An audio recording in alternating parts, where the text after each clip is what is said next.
बिस्मिल्लाहिर्रहमानिर्रहीम। Current affairs for the month of the June 2026 आज discuss करते हैं।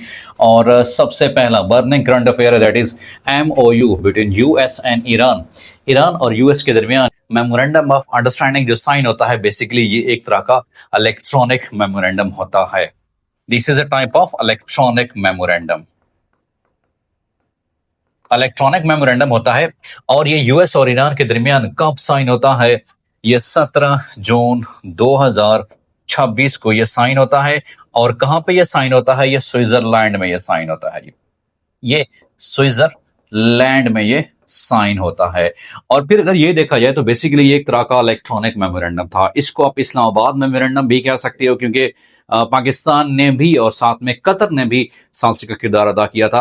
अब अगर ये देखा जाए तो ये फेस टू फेस मेमोरेंडम नहीं था जो साइन किए गए थे। बेसिकली ये एक तरह का इलेक्ट्रॉनिक मेमोरेंडम था जो ईरान के प्रेसिडेंट हैं, ईरान के प्रेसिडेंट मसूद पजिशकियान, मसूद पजिशकियान, इन्होंने तेहरान में बैठकर ईरान में बैठ के साइन किए थे। जबकि यूएसए की तरफ से ट्रंप ने साइन किए थे। कहां पर साइन किए थे? ये फ्रांस में बैठा हुआ था, इसने वहां पर ये साइन किए थे। तो ये एक तरह का इलेक्ट्रॉनिक मेमोरेंडम भी है कि दोनों जो सदूर हैं, ईरान की तरफ से जो सदर साहब हैं वो मसूद पजिशकियान साहब, और यूएस की तरफ से ट्रंप साहब ने फ्रांस में बैठकर जो है ये साइन किए थे। तो ये एक तरह का इलेक्ट्रॉनिक मेमोरेंडम भी था। 17 जून 2026 को ये साइन होते हैं। और फिर इसके बाद जो है डोनाल्ड ट्रंप साहब 14 पॉइंट्स भी पेश करते हैं। 14 पॉइंट्स भी पेश करते हैं और उस 14 पॉइंट्स में डिफरेंट एजेंडाज भी बताए गए थे। एक तो ये था कि जितनी भी पाबंदियां होंगी ईरान के ऊपर, जो मिलिट्री हैं वो खत्म हो जाएंगी। और ये जो डील थी बेसिकली ये 60 डेज सीज फायर, इसको ये भी नाम दिया गया था। For how many days? For 60 days के सीज फायर होगी। लेकिन इसके बाद बावजूद भी आबनाए हुर्मुज़ के हवाले से और डिफरेंट और जो इश्यूज थे उस हवाले से ईरान और अमेरिका के दरमियान फिर भी साथ जंग जारी थी और दोनों की तरफ से भी मुख्तलिफ मकामात के ऊपर भी अटैक्स जारी थे। लेकिन जब ये डील साइन होती है जो कि 60 डेज के हवाले से होती है, उसके बाद जो है डोनाल्ड ट्रंप साहब की तरफ से अनाउंसमेंट होती है। और वो अनाउंसमेंट जो है एक इमदाद के हवाले से होती है। टोटल कितनी एड प्रोवाइड की जाएगी। लेकिन सबसे अहम बात यह है कि डोनाल्ड ट्रंप साहब ने बड़ा हिस्सा जो है वो काम किया था। उसने कहा था ये जो $300 हैं जो रिहेबिलिटेशन पे खर्च किए जाएंगे, कि वार के दौरान ईरान का जितना भी खर्चा हुआ था, जितनी भी तबाही हुई थी और रिहेबिलिटेशन के हवाले से, तो 300 बिलियन यूएस डॉलर जो है उसको प्रोवाइड किए जाएंगे। But who will be the provider? वो प्रोवाइडर गल्फ कंट्रीज होंगे, कतर, दुबई, लाइक यूएई होंगे। Qatar, Dubai, UAE, gulf countries and European union like this. तो ट्रंप साहब ने ये कहा था कि ये भी मैं खुद नहीं दूंगा, हाँ जो डिफरेंट डोनर्स होंगे उन्हीं की तरफ से 300 बिलियन डॉलर्स किसको दिया जाएगा? ये ईरान को दिया जाएगा, जिसमें वो रिहेबिलिटेशन पे इस्तेमाल करेगा। इसको 60 डेज डील भी कहा गया था और इसको इस्लामाबाद एमओयू के नाम से भी जाना जाता है। दैट्स इस्लामाबाद। और वहां पर जाकर स्विट्जरलैंड में जो है ओवरऑल पाकिस्तान की तरफ से भी नुमाइंदगी करते हैं। पाकिस्तान के वजीर आजम मोहतरम मियां मोहम्मद शहबाज शरीफ साहब और उनके साथ साथ फील्ड मार्शल आसिम मुनीर साहब, वो जाकर जेडी वेंस से भी मुलाकात करते हैं। लेकिन ओवरऑल साइन कैसे होते हैं? वो इलेक्ट्रॉनिक साइन होते हैं और दोनों जो प्रेसिडेंट्स हैं वो मुख्तलिफ मकामात के ऊपर, यानी ईरान के शहर तेहरान में और उधर फ्रांस में बैठकर वो साइन किए जाते हैं। तो ये एक तरह का इलेक्ट्रॉनिक एग्रीमेंट था। और कब ये होता है? ये 17 जून 2026 को होता है। और दोनों जो प्रेसिडेंट हैं वो इलेक्ट्रॉनिक एमओयू के ऊपर साइन करते हैं। अब अगले इंपॉर्टेंट करंट अफेयर्स की तरफ बढ़ते हैं कि अगला इंपॉर्टेंट करंट अफेयर हमारे पास कौन सा है। Next important current affair that is Pakistan budget. Pakistan का जो फेडरल बजट है, विफाकी बजट है, वो कब पेश किया जाता है? पाकिस्तान का जो फेडरल बजट है, पाकिस्तान फेडरल बजट 2026 एंड 2027 2026-27 का जो बजट है, प्रेजेंटेड बाय होम। कौन इसको प्रेजेंट करते हैं? मोहम्मद औरंगजेब साहब इसको प्रेजेंट करते हैं, जो कि वजीर खजाना भी हैं, जो कि वजीर खजाना भी हैं। और फिर सबसे अहम बात यह है कि पाकिस्तान के अंदर जो ये बजट पेश किया जाता है तो सबसे पहले लोअर हाउस में पेश किया जाता है। इट मींस ये नेशनल असेंबली में पेश किया जाता है और फिर उसके बाद जो है ये नेशनल असेंबली में प्रेजेंट किया जाता है, नेशनल असेंबली में प्रेजेंट किया जाता है। इसके बाद जो है सदर पाकिस्तान प्रेसिडेंट इसके ऊपर साइन करते हैं। द प्रेसिडेंट ऑफ पाकिस्तान जो है वो साइन करते हैं, बट इनिशियल जो है ये लोअर हाउस में पेश किया जाता है। And lower house means Pakistan में अपर और लोअर हाउसेज हैं। लोअर हाउस से मुराद क्या है? That's a national assembly. और उसके बाद सदर पाकिस्तान इसके ऊपर दस्तखत कर देते हैं। 12 जून 2026 को ये बजट पेश होता है 17.53 ट्रिलियन का। 12 जून को यह पेश किया जाता है, याद रखिएगा। तो नेशनल असेंबली में कब पेश किया जाता है? 12 जून 2026 को यह पेश किया जाता है। ये बजट जो है बेसिकली दो फेजेस में जो है इसकी डिस्ट्रीब्यूशन की गई है, ओवरऑल इंटेंसली और अनइंटेंसली। सबसे पहले बजट पेश किया जाता है वो कौमी असेंबली में, नेशनल असेंबली में कब पेश किया जाता है? वो 12 जून को ये पेश होता है। लेकिन बाद में जब ये अप्रूव होता है नेशनल असेंबली से, तो कब अप्रूव होता है? वो 23 जून को इसको अप्रूवल मिलती है, याद रखिएगा। इसको जो अप्रूवल मिलती है वो 23 जून 2026 को इसको अप्रूवल मिलती है, याद रखिएगा जी। तो ये भी सवाल पूछा जा सकता है कि नेशनल असेंबली में कब पेश किया जाता है, दोबारा नेशनल असेंबली से अप्रूव कब होता है? तो 12 जून को पेश होता है और 23 जून को अप्रूव किया जाता है। जो 12 जून को बजट पेश किया जाता है 17.53 जो है ट्रिलियन रुपीस का ये बजट पेश होता है। कब? ये 12 जून को ये बजट पेश होता है। लेकिन जब ये बजट अप्रूव होता है तो याद रखिएगा 30 जून 2026 को, तो उसमें जो अमाउंट होती है वो बढ़ा दी जाती है, तकरीबन 18.7 ट्रिलियन अमाउंट होती है, याद रखिएगा जी। 18.7 ट्रिलियन। तो इसमें हो सकता है कि एग्जाम पॉइंट ऑफ व्यू के हवाले से मैं थोड़ा सा कंसेप्चुअल आपको बता रहा हूं कि अगर वो ये पूछे कि टोटल कितना बजट पेश किया था, तो जाहिर सी बात है जो बाद में अप्रूव्ड हुआ था, approved budget is that is about 18.7 trillion and it was approved on 23 of June 2026। इसको अप्रूव किया जाता है। और फिर बाद में ये भी सवाल पूछा जा सकता है कि अर्लियर कब पेश किया जाता है? 12 जून को कितना होता है? 17.53 ट्रिलियन होता है। लेकिन 23 जून को जो अप्रूव्ड होता है वो 18.7 ट्रिलियन होता है। फिर बाद में ये भी सवाल आता है कि सदर पाकिस्तान ने कब इसके ऊपर साइन किए थे? मोहतरम आसिफ अली जरदारी साहब ने इसके ऊपर साइन किए थे 26 जून को साइन किए थे। 26 जून 2026 को ये साइन किए थे। और ये हर साल पाकिस्तान का जो बजट होता है जो 1 जुलाई से स्टार्ट होता है, याद रखिएगा जी।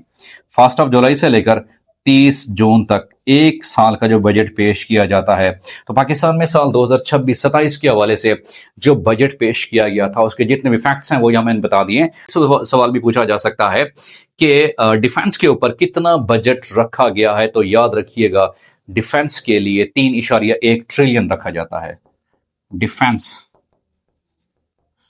3.1 ट्रिलियन जो है वो रुपीस रखे जाते हैं, जो कि तकरीबन कुल जो बजट है उसका कुल हुजम जो बनता है डिफेंस बजट, उसमें से 16%, यानी कुल जो बजट है उसका 16% जो है वो दिफा पर ही खर्च किया जाएगा। उसका तकरीबन जो है रखे गए थे अमाउंट दैट इज 3.1 ट्रिलियन जो है ये साल 2026-27 का जो बजट है उसमें ये मुकर्रर किया गया था। और फिर अगर ये देखा जाए कि जो प्रीवियस ईयर था 2025 में 2.55 ट्रिलियन डॉलर थे। 2.25 में कितने थे?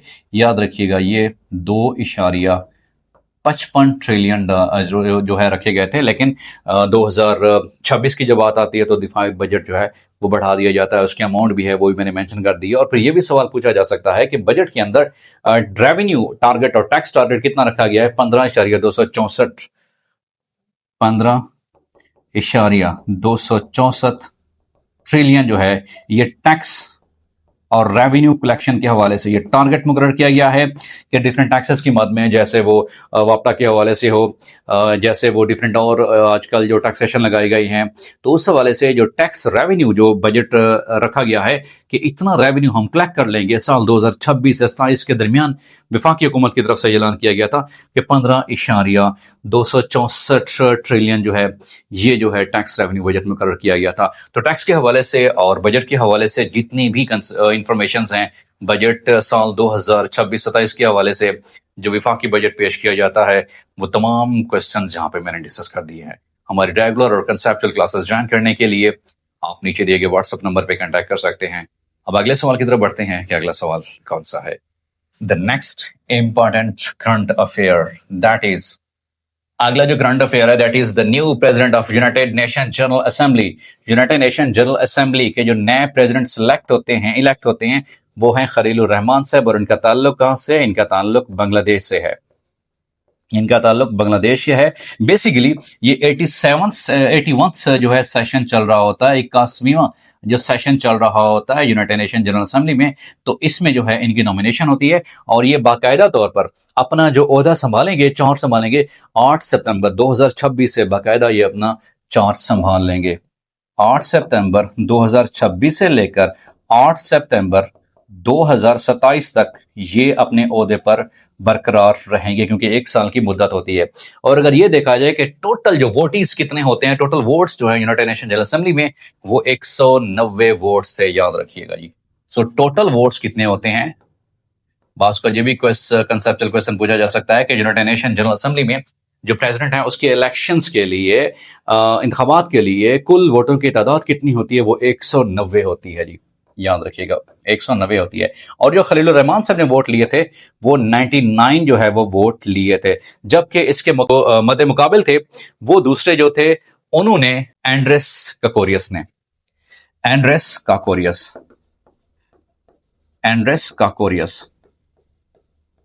इन्होंने कुल कितने वोट लिए थे? वो तकरीबन जो है 91 वोट इन्होंने लिए थे, जबकि 99 वोट्स किन्होंने लिए थे? वो याद रखिएगा वो खलीलुर रहमान साहब ने लिए थे। यूं कुल वोटों की तादाद कितनी हो गई? वो 190 है, जिसमें से कोई भी बोगस या कोई भी एब्सेंटीज नहीं थे। सवाल ये भी पूछा जा सकता है कि कुल वोट्स कितने होते हैं? वो 190 होते हैं। खलीलुर रहमान साहब ने कितने लिए? 99। उसके अपोनेंट्स मुखालिफ जो थे उन्होंने एंड्रेस काकोरियस ने 91 वोट्स लिए।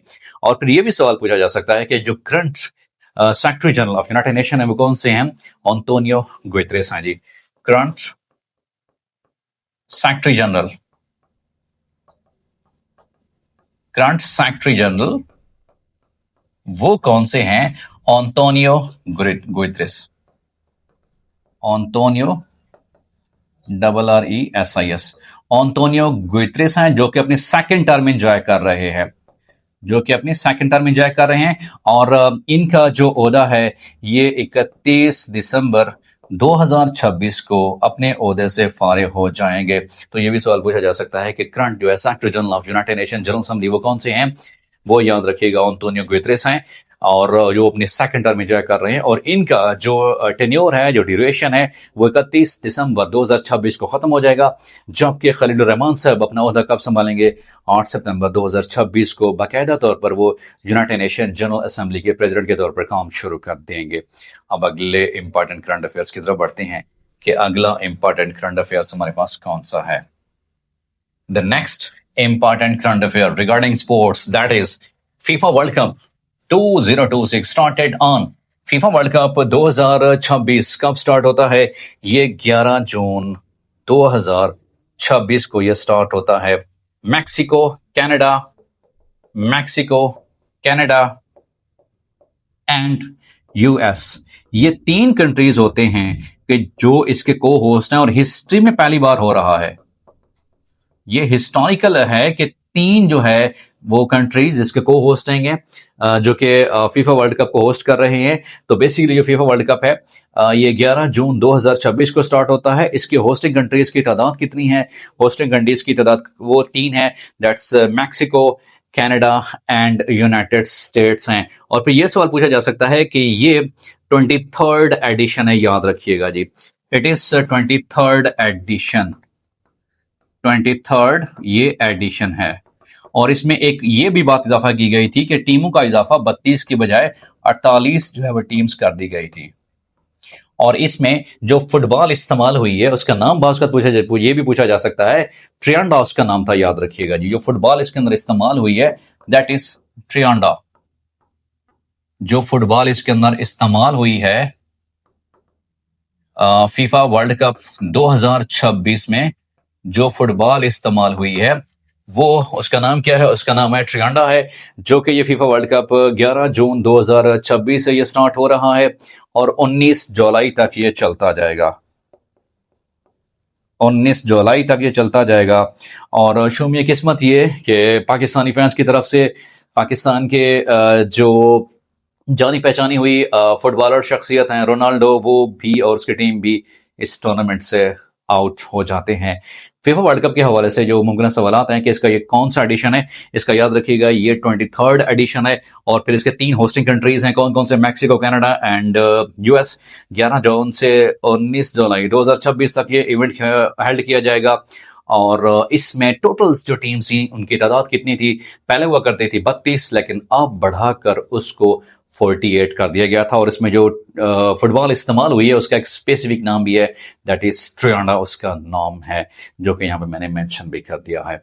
अब अगले इंपॉर्टेंट करंट अफेयर्स की तरफ बढ़ते हैं। Next important current affairs that is regarding the sports. ICC women's T20 world cup 2026 2026 started on ये 12 जून 2026 को स्टार्ट हुआ था और इसकी जो होस्टिंग कंट्री हैं, इंग्लैंड इसका होस्टिंग कंट्री है। इंग्लैंड इसका क्या है, ये होस्टिंग कंट्री है। और कुल कितनी टीमों ने हिस्सा लिया था, कुल 12 टीमों ने हिस्सा लिया था। और फिर आईसीसी का ये जो 2026 का इवेंट्स है, इसके विनर कौन सी है, कैंगरूज, ऑस्ट्रेलिया इसके विनर हैं, ऑस्ट्रेलिया इसका विनर है और ये 7th टाइम 7वीं दफा जो है ये फतेह का ताज अपने सर पर सजाने में कामयाब होते हैं। 7वीं दफा ये वर्ल्ड कप जीतने में कामयाब होती हैं ऑस्ट्रेलियंस वुमेन टीम। और अगर पाकिस्तान के हवाले से बात की जाए तो पाकिस्तान ने 4 मैचेस में से सिर्फ 1 मैच जीता था, वो भी नीदरलैंड्स के खिलाफ। बांग्लादेश, साउथ अफ्रीका और इंडिया के खिलाफ पाकिस्तानी वुमेन टीम नहीं जीत सकी थी।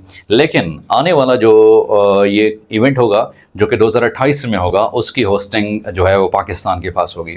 2028 का जो ये वर्ल्ड कप होगा, ICC women's T20 world cup जो 2028 का होगा, उसकी होस्टिंग किसके पास है, पाकिस्तान के पास है। और होप सो कि होम ग्राउंड का एडवांटेज लेते हुए पाकिस्तानी टीम क्या परफॉर्मेंस देती है। बारकेफ रिसेंट जो था उसमें तो नॉकआउट मरले में ही, पहले मरले में ही, क्वालिफाइंग राउंड में ही पाकिस्तानी टीम आउट हो गई थी। 4 मैचों में से सिर्फ 1 मैच ही अपने नाम कर सकी थी, वो भी नीदरलैंड्स के खिलाफ 37 रन से मैच जीता था।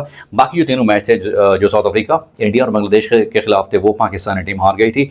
ओवरऑल ये भी सवाल पूछा जा सकता है कि आईसीसी का ये इवेंट कब स्टार्ट होता है, ये 12 जून 2026 को स्टार्ट होता है। 12 जो टीम्स होती हैं वो कितनी होती हैं, 12 टीम्स होती हैं। होस्टिंग कंट्री कौन सा है इसका, इंग्लैंड होस्टिंग कंट्री है। विनर कौन सा है, विनर कैंगरूज इसके विनर होते हैं। और फिर इसका जो पहला एडिशन हुआ था वो 2009 को स्टार्ट हुआ था, याद रखिएगा जी।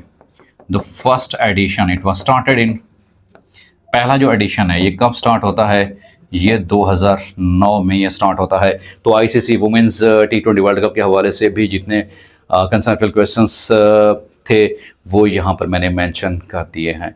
अब अगले सवाल की तरफ बढ़ते हैं कि अगला इम्पॉर्टेंट करंट अफेयर हमारे पास कौन सा है। The next is that is, अगला हमारे पास important current affair that is world blood donor day is observed on, हर साल 14 जून को डोनर्स डे सेलिब्रेट किया जाता है और थीम ये होता है कि खून का अतिया दें और जिंदगियां बचाएं। It means 1 drop of humanity, give blood and save lives. तो वर्ल्ड जो ब्लड डोनर डे है वो हर साल सेलिब्रेट किया जाता है, 14 जून को सेलिब्रेट किया जाता है। और फिर ये भी सवाल पूछा जा सकता है कि यूनिवर्सल ब्लड ग्रुप डोनर कौन सा है, यूनिवर्सल ब्लड ग्रुप डोनर जो हर किसी को खून दे सकता है। तो बेसिकली वो ओ ग्रुप है, दैट्स ओ ग्रुप। लेकिन अगर एंटीजेंस की बुनियाद पर RH फैक्टर बेस पे देखा जाए तो जो है O negative is actual universal blood group donor, जो हर किसी को दे सकता है। साइंस के हवाले से यह सवाल पूछा जा सकता है, एक्चुअल ब्लड ग्रुप डोनर वो कौन सा है। अगर ऑप्शन में से आ जाए इट्स O पॉजिटिव और O नेगेटिव, O पॉजिटिव या O नेगेटिव में से, तो याद रखिएगा O नेगेटिव जो है ये एक्चुअल ब्लड ग्रुप डोनर है जो हर किसी को दे सकता है, क्योंकि इसके अंदर कोई एंटीजेंस नहीं पाए जाते हैं किसी भी ब्लड ग्रुप के खिलाफ। और ये देखा जाए कि यूनिवर्सल ब्लड ग्रुप रेसिपिएंट जो हर किसी से खून ले सकता है, यूनिवर्सल रेसिपिएंट वसूल कुनिंदा जो हर किसी से खून ले सकता है, दैट इज AB पॉजिटिव। क्यों? क्योंकि इसको जो ब्लड ग्रुप लग सकता है A positive, A negative, B positive, B negative, same is the case AB positive and AB negative same is the case, O positive and O negative सारे के सारे ब्लड ग्रुप इसको लग सकते हैं। सो ये जो है यूनिवर्सल रेसिपिएंट है जो हर किसी से खून ले सकता है।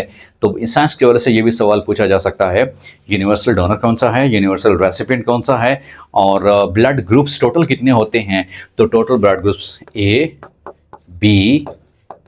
बी और ओ, ये 4 ओवरऑल मेजर ग्रुप्स हैं। हाँ, अगर एंटीजेंस की बुनियाद पर देखा जाए या RH फैक्टर की बेस पे देखा जाए तो डेफिनेटली इसकी और भी टाइप्स हैं। लेकिन जो इम्तिहानात में सवाल बनते हैं साइंस के हवाले से, EDS एवरीडे साइंस के हवाले से, वो ये कि यूनिवर्सल ब्लड ग्रुप डोनर कौन सा है, यूनिवर्सल ब्लड ग्रुप रेसिपिएंट कौन सा है, और फिर ब्लड ग्रुप्स की जो सेल्स हैं उसके हवाले से सवाल पूछा जा सकता है कि उनकी कितने टाइप्स हैं। उनकी तीन टाइप्स हैं, याद रखिएगा। That is basically RBCs, red blood cells, and WBCs, white blood cells, and third one is platelets। तो ये ओवरऑल 3 तरह के जो ब्लड ग्रुप्स होते हैं। फर्स्ट वन इज जो टाइप्स हैं ब्लड सेल्स की, RBCs, second WBCs, and third one is platelets. और बात का ये सवाल पूछा जा सकता है कि जो इम्यून सिस्टम बनाते हैं, जो हमारी क़ुव्वत मुदाफ़त को बनाने वाले सेल्स होते हैं, वो कौन से होते हैं। वो WBCs होते हैं, जो कि जरासीम्स के खिलाफ, पैथोजेंस के खिलाफ लड़ते हैं, फाइट करते हैं। और पैथोजेंस क्या होते हैं, ये वो सब्सटेंस होते हैं कि जो बीमारी का बायस बनते हैं। Disease causing substances are called as pathogens, और उसकी स्टडी का नाम दैट्स पैथोलॉजी उसको नाम देते हैं। तो RBCs के बारे से पूछा जा सकता है। रेड ब्लड सेल जिसका जो एवरेज लाइफ स्पैन है वो कितना है, वो तकरीबन 120 दिन होता है। याद रखिएगा, ये 4 मंथ भी होता है। अगर ये देखा जाए कि खून का अतिया देने के हवाले से, तो हर 4 महीने के बाद या साल में एक दफ़ा अगर कोई खून का अतिया देना चाहता है तो आलमी इदारा सेहत ये कहता है कि उसकी अपनी ही सेहत ठीक रहेगी। तो खून के अतियात देना ये भी सदका जारिया है। किसी एक इंसान की जान बचाना पूरी इंसानियत की जान बचाने के मुतरादिफ है। अब अगले सवाल की तरफ बढ़ते हैं कि अगला इंपॉर्टेंट करंट अफेयर्स हमारे पास कौन सा है। दैट इज़ G7 समिट, जिसमें जो 7 बड़ी मुआशी ताकतें हैं, आलमी ताकतें हैं, उनका एक समिट होता है। तो वो 2026 का कहाँ पे हेल्ड होता है, ये एवियन फ्रांस में हेल्ड होता है। 15 से 17 जून में ये हेल्ड होता है। उसके बाद लेकिन June 2026 tentative US Iran deal was welcomed by Pakistan and Qatar. तो दो जो हैं उसमें सालसी का किरदार अदा कर रहे होते हैं। पाकिस्तान और कतर दोनों इसमें पेश होते हैं कि दुनिया को जंगी ख़तरात से बचाने के हवाले से, और सेम इज़ द केस पूरे खित्ते में एक अमन और इस्तेकाम वाला माहौल पैदा करने के हवाले से पाकिस्तान की जो कोशिशें हैं पूरी दुनिया उनको सराह रही होती है। और ख़ासकर जून के मंथ में तो पूरी दुनिया की जो नज़रें थी वो इन्हीं पीस टॉक्स के ऊपर भी लगी हुई थी। इसी वजह से ये हो सकता है कि अभी जो रिसेंटली MOU साइन होता है, जो इलेक्ट्रॉनिक MOU होता है, उसकी वजह से पाकिस्तान ईरान जो गैस पाइपलाइन है, पाकिस्तान ईरान गैस पाइपलाइन, उसका भी दोबारा आगाज हो सकता है, जिसको पीस पाइपलाइन भी नाम दिया जाता है। दैट्स अ पीस पाइपलाइन भी इसको नाम दिया जाता है। उसके बाद the US Iran agreement mention cease fire कितने दिनों के लिए, इसको 60 डेज के लिए जो है 60 दिनों के लिए इसको मेंशन किया गया था। The US Iran deal discussions included the reopening and safe passage of which strategic waterway। तो उन्होंने कहा था कि स्ट्रेट ऑफ हॉर्मस को जो है वो खोल दिया जाएगा और उसकी हिफाजत के लिए भी इकदाम किए जाएंगे। तो ये तमाम तर जितने भी मामलात हैं ये उसी MOU के अंदर वो साइन किए जाते हैं। अगले सवाल की तरफ बढ़ते हैं कि अगला इम्पॉर्टेंट करंट अफेयर्स हमारे पास कौन सा है, and that is which UK prime minister announced resignation in 2026। जून 2026 में UK जो प्राइम मिनिस्टर साहब हैं वो इस्तीफ़ा दे देते हैं। केयर स्टारमर साहब इस्तीफ़ा दे देते हैं। और इनका ताल्लुक किस पॉलिटिकल पार्टी से होता है, इनका ताल्लुक बेसिकली लेबर पार्टी से होता है, जो कि अचानक इस्तीफ़ा दे देते हैं। उसके बाद कि US Iran tentative agreement was expected to be finalize sign, जो साइन किया जाएगा, एक्सपेक्टेशंस ये थी कि जनेवा के अंदर जो है ये साइन किया जाएगा। ओवरऑल जो MOU जो साइन किया गया था एक तरह का इलेक्ट्रॉनिक MOU था। फीफा वर्ल्ड कप जो था उसके ओपनिंग जो मैच था, इफ्तिताही मैच था, वो मैक्सिको सिटी स्टेडियम में खेला गया था। फीफा फुटबॉल के हवाले से ये सवाल जो है पूछा जा सकता है कि इसका ओपनिंग मैच कहाँ पे था, तो याद रखिएगा ये मैक्सिको सिटी स्टेडियम में था। अगला सवाल है कि FIFA world cup 2026 was the first FIFA world cup with, जिसमें 48 टीम्स थी, क्योंकि इससे पहले जो थी वो 32 जो टीम्स थी वो हिस्सा लेती थी। यूं यहाँ पर टीम्स का भी इजाफा किया गया है और तारीख में पहली मरतबा 3 ममालिक मिलकर इसको होस्ट कर रहे होते हैं, इसकी मेज़बानी कर रहे होते हैं। The opening match of FIFA world cup 2026 was between Mexico and South Africa के दरमियान था। उसके बाद एक ICC men's women's T20 world cup में जो टोटल टीम्स थी उसमें 12 टीम थी और पाकिस्तानी टीम भी इसमें इंक्लूडेड थी। उसके बाद French open 2026 men's single title was one by, किसने जीता था? अलेक्जेंडर ज़वेरेव ने ये जीता था। उसके बाद देखिए terrorist attack in Karachi rangers camp में। टेररिस्ट अटैक होता है, कब होता है? ये 27 जून को होता है और टीटीपी पाकिस्तान का जो ग्रुप है अल-हरार, उसकी तरफ से इसकी जो जिम्मेदारी है वो कबूल की जाती है। तो कराची में यह अंदोनाक वाक़या पेश आता है। अगले सवाल की तरफ बढ़ते हैं कि अगला सवाल इंपॉर्टेंट करंट अफेयर्स के रिगार्डिंग कौन सा है? That is world environment day. हर साल आलमी माहौलियात का दिन 5 जून को सेलिब्रेट किया जाता है। उसके बाद देखिए world environment day 2026 was hosted by Azerbaijan ने इसकी मेज़बानी की थी। उसके बाद देखिए world food safety day is observed on, हर साल 7 जून को है ये सेलिब्रेट किया जाता है फूड को सेफ फूड के हवाले से। वर्ल्ड फूड सेफ्टी डे 2026 का जो थीम ये था, from burden to the solution, safe food everywhere, हर जगह के ऊपर ये सही और महफूज खुराक पहुँचानी है। उसके बाद वर्ल्ड ओशियंस डे हर साल ये बनाया जाता है यूनाइटेड नेशन की तरफ से, 8 जून को ये सेलिब्रेट किया जाता है। वर्ल्ड ओशियंस डे ये सेलिब्रेट किया जाता है। अगला सवाल इंपॉर्टेंट करंट अफेयर्स के रिगार्डिंग वो है हमारे पास के वर्ल्ड ओशियन डे का जो थीम था दैट इज़ री इमेजिन, उसका थीम था। World day against child labour वो कब सेलिब्रेट किया जाता है?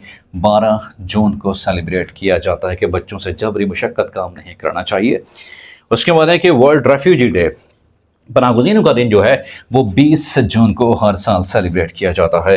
International day against drug abuse and Ellyse trafficking is observed on, वो 26 जून को हर साल ऑब्जर्व किया जाता है। तो इंटरनेशनल डेज के हवाले से भी ये इंपॉर्टेंट जो है डेट्स एग्जाम में भी पूछी जा सकती हैं। World bicycle day, world bicycle day जो है ये 3 जून को सेलिब्रेट किया जाता है, जिसको रिसेंटली जो है ये ऐड किया गया है यूनाइटेड नेशन की तरफ से कि ये डे भी होना चाहिए कि world bicycle day on 3rd of June every year. अगला क्वेश्चन हमारे पास है that is regarding united nation charter day is observed on, हर साल 26 जून को united nation charters day celebrate किया जाता है। और अगर ओवरऑल यूनाइटेड नेशन डे के हवाले से सवाल किया जाए तो वो 24 अक्टूबर है, लेकिन चार्टर के हवाले से सवाल किया जाए तो याद रखिएगा वो 26 जून है। Pakistan federal budget 2026 and 7 was presented, वो कब प्रेजेंट किया जाता है? 12 जून को प्रेजेंट होता है, लेकिन बाद में ये भी सवाल पूछा जा सकता है कि ये तो नेशनल असेंबली में अप्रूव होता है, पाकिस्तान के फाइनेंस मिनिस्टर अप्रूव जो है पेश करते हैं, बट इसकी अप्रूवल डेट कौन सी होती है? वो 23 जून होती है, याद रखिएगा। ये भी सवाल पूछा जा सकता है कि इसकी अप्रूवल डेट कौन सी है, वो 23rd of June है। फिर बाद में सदर पाकिस्तान इसके ऊपर 26 जून को साइन भी कर देते हैं। टोटल इसका जो बजट था वो कितना था? इसका जो टोटल बजट का हुजम 18.77 ट्रिलियन इसका हुजम था। Pakistan increase defence spending budget तकरीबन जो है 16 समथिंग जो है वो 16% जो है वो बजट में इजाफा किया था दिफाई बजट में, क्योंकि मौजूदा जो आलमी जो दिफाई हालात हैं उनको देखते हुए पाकिस्तान की तरफ से भी दिफाई बजट में तकरीबन 16% का इजाफा किया गया था मौजूदा जो विफाकी बजट पेश किया जाता है। अगले सवाल की तरफ बढ़ते हैं कि वो हमारे पास that is Pakistan GDP growth rate target for fiscal year 26-27 was set, वो 4% सेट किया गया था।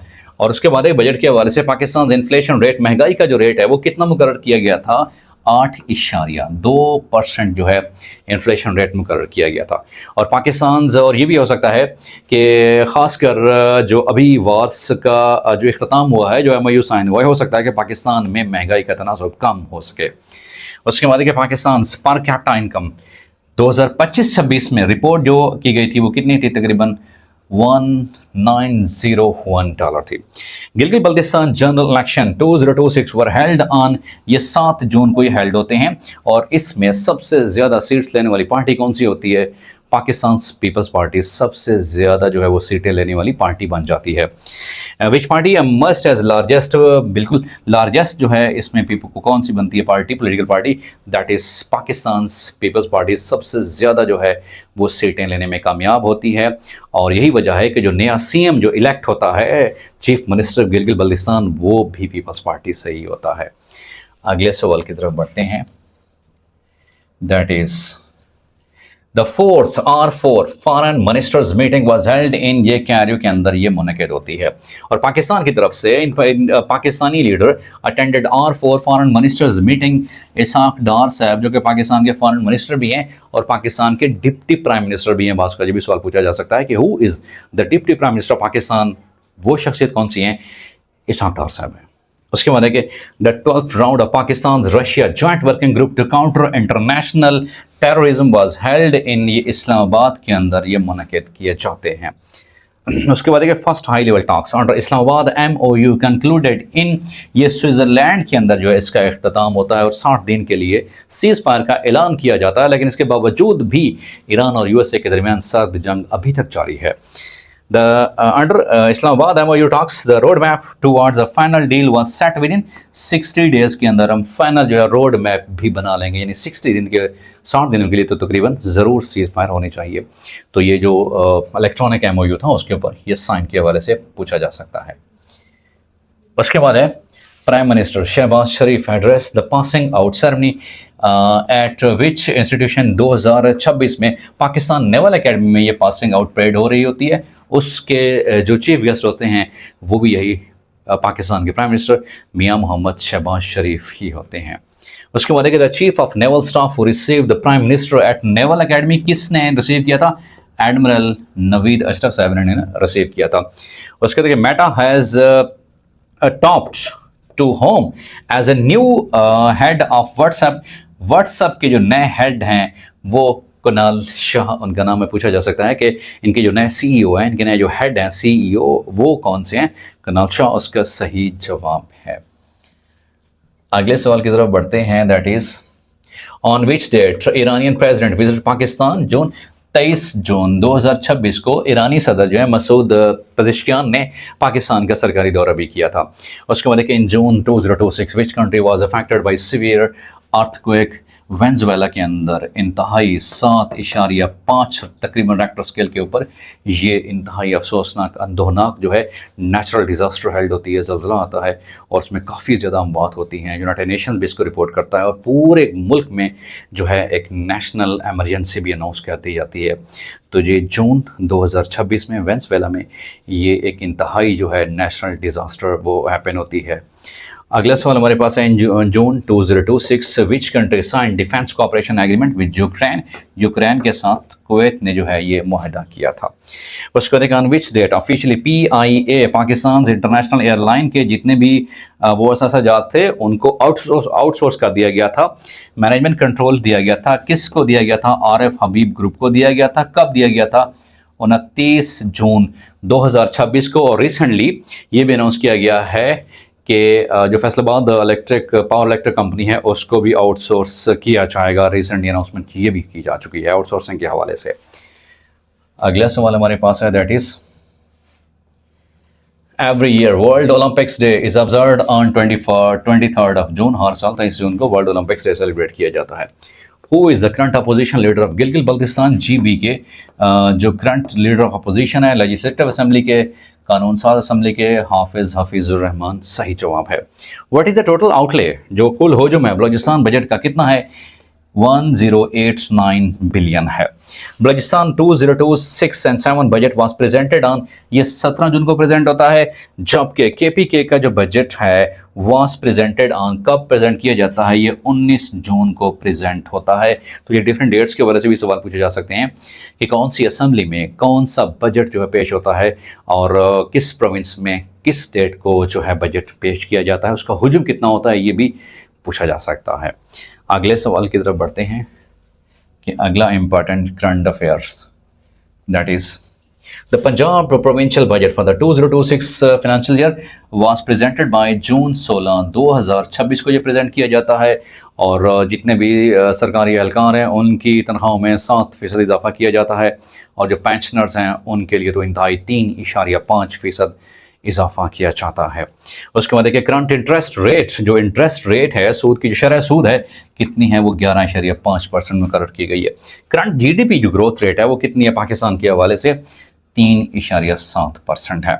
उसके बाद है कि इन June 2026 Pakistani army helicopter crashed in which city, Muzaffarabad में ये इंतहाई जो है अफसोसनाक वाक़या पेश आता है, जिसमें तकरीबन 22 से ज़्यादा ऑफिशियल्स जो है वो इंतकाल फरमा जाते हैं। और ये इंतहाई अफसोसनाक, इंतहाई अंदोहनाक वाक़या पेश आता है कि वो जो त्यारा है लैंड ऑफ करते हुए भी उस वक्त उसमें आग भड़क उठती है किसी भी टेक्निकल एरर की वजह से, और उसमें सवार जितने भी अफराद होते हैं वो इंतकाल फरमा जाते हैं। तो एक इंतहाई अफसोसनाक वाक़या पेश आता है। कहाँ पर पेश आता है?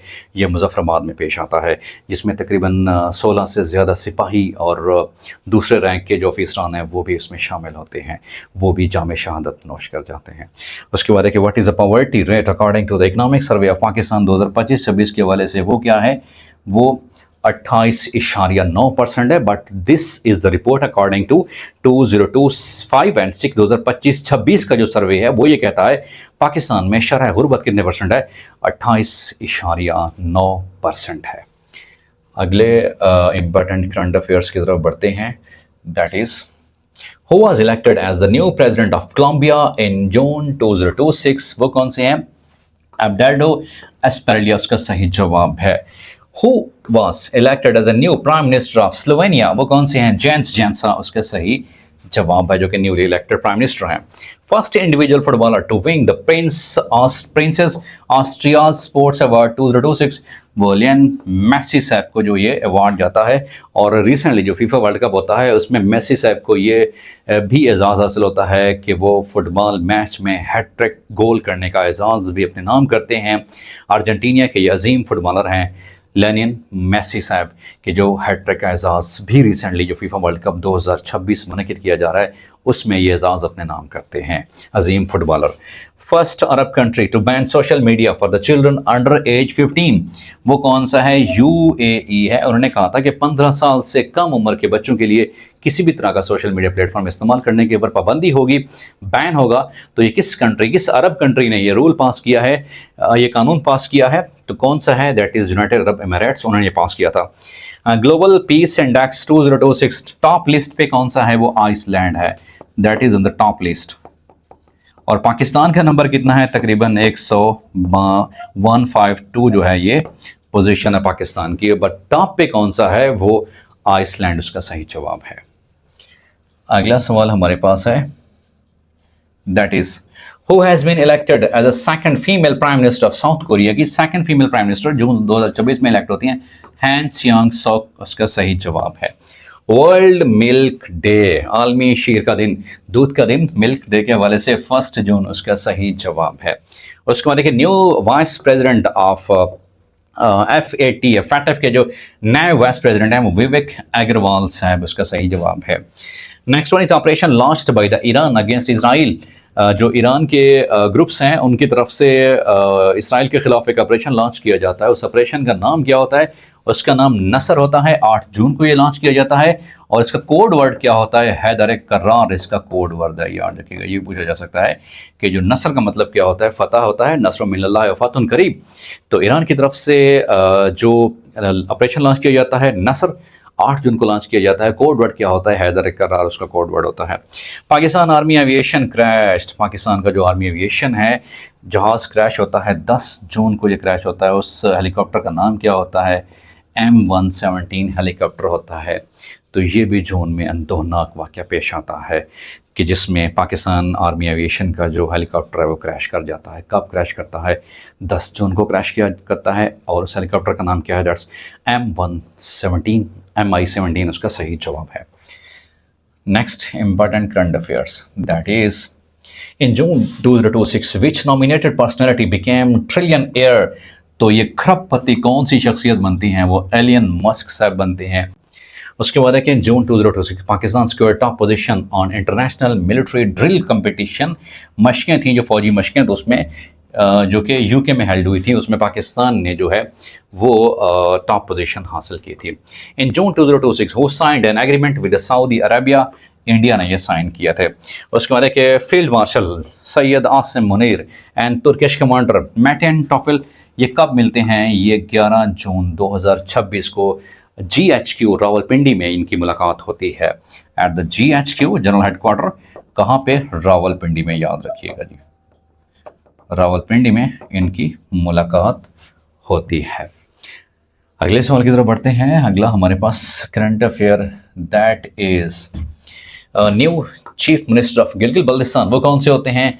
अमजद हुसैन साहब होते हैं। इनका ताल्लुक पाकिस्तान पीपल्स पार्टी से होता है। जो रिसेंटली इलेक्शन होते हैं और उसमें सबसे ज़्यादा जो लीडिंग पार्टी होती है, विनिंग पार्टी होती है, वो कौन सी होती है? वो पीपल्स पार्टी ही होती है।